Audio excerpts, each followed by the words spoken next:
my other phone. It's actually beautiful. Yeah. Look at those Other palms. phone?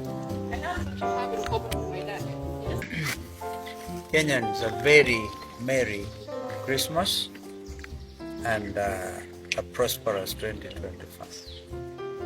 Mungu ni mwema tu kila wakati, na ingawaji mifugo sasa hivi kwa hatarini ya kudungwa sindano na Kenya kwisha, hebu tukule hiyo nyama kabla ya kudungwa.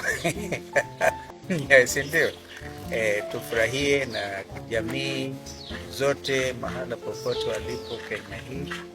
Mungu hakika ni Mungu anapenda. Kwa hivyo nchi ni yetu na tukikakamue kila mmoja wetu. Thank you.